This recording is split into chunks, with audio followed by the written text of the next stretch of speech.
What's going on? Go ahead, Brian. Coach, Oh, I have two questions. okay. They're tough ones. All right.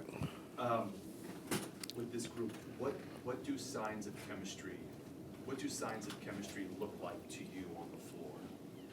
I think when everybody on the floor is comfortable, I think guys understand where guys are at on the floor, and then be able to play with guys, understanding that the group we got is very unselfish. So you're not stepping on anyone's toes when you're taking open shots or when you're making plays for other guys. And so we've seen a little bit of that, but that's the least of our concerns. I think just more than anything, we got to make a shot. Like, we're shooting 25% on open threes, which is good, which I know will make shots.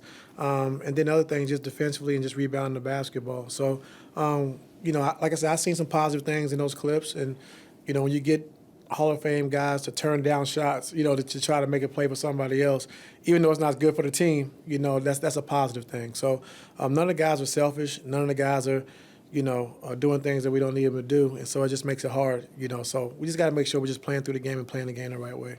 This is not an in-season tournament question. With that said, are you coaching games to find a way just to win tonight and then try to figure it out in practice to get what you want long-term? Do you almost coach this like a play? Again, not a tournament question. Do you almost coach it like a playoff game?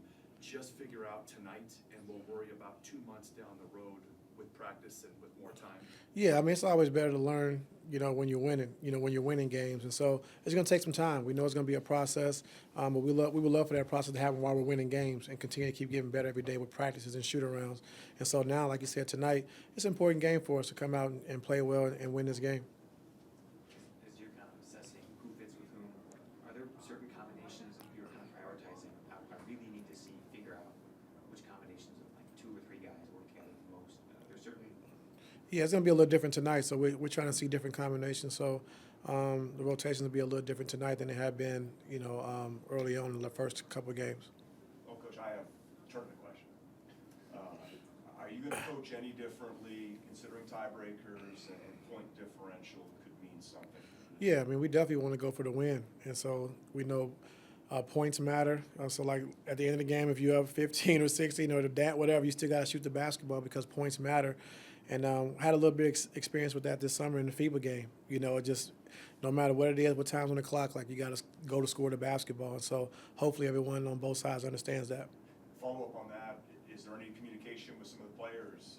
Can you gauge their excitement? I'm very excited, but the most exciting thing is just trying to get a win, for us. We've been struggling a little bit as of late. But I love what we have. I'm excited about the team that we have. And now just figuring out the combinations and the right things to do on the court. What do you like about the in-season tournament? The chance to win 500,000. That's what I like. I like that. Yeah.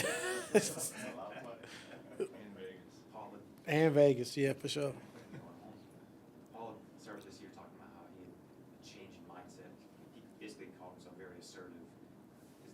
How do you make sure that you're getting that version of him when also at a time when touches are probably going to go down for him, fitting in James, and making sure that he's still playing that way even though he might be deferring a little bit? Yeah, I think it's my job just to make sure we keep everybody engaged for the most part, and PG's got off to such a great start for us this year. We want to make sure we keep him in the flow of the game and not let him get lost, and so it's my job to make sure we're calling plays, come out of timeouts if he hadn't had a touch in a while, make sure we try to just, get him going and keep him going.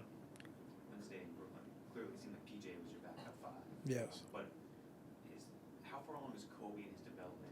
I know Lawrence has talked about Musa and Kobe being potential guys, but because of Kobe's ability to kind of be a play starter, I was curious, how far along is his development where you could feasibly trust him to be like number 3? Yeah, I think, just for me, I think it puts him in a tough situation to be a 3-4 and try to come in and play 5, and then having to switch on the guys like Kyrie and Luka, and it's a tough position. So I mean, he's been working at the 5 and just trying to learn the plays, and we had him learning the 4, then we had him now learning the 5. So it's a tough position for a rookie to be in, but he's doing a good job of picking it up, and he's going to get an opportunity. So he has to be ready.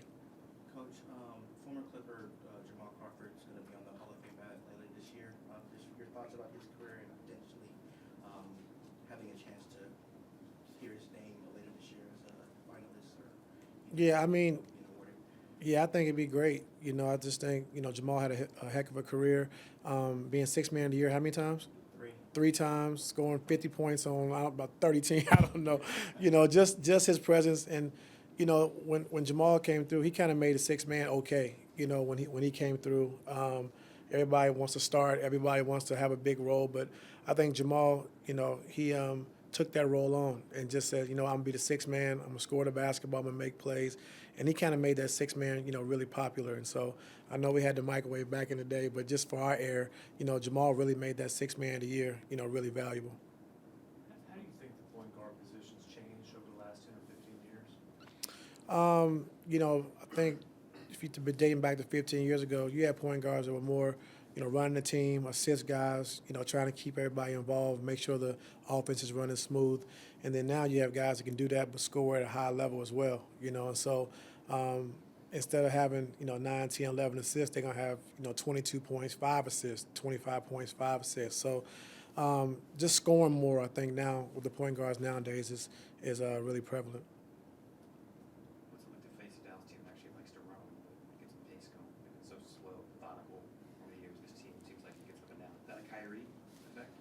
I think Luka did it a lot in FIBA as well, and then Kyrie being able to get out early and transition and attack early, and it makes them a better team and a tougher team to beat. You know, especially when you can't, you know, have them playing against your, you know, half-court defense the whole game, and when they're pushing the ball and you have two dynamic players like Kyrie and Luka, it makes it tough on your defense. So it's going to be a tough task for us tonight. Yeah. Oh, yeah, that's cool. Keep it good. Yeah. Let's get ready for Hoop Jab.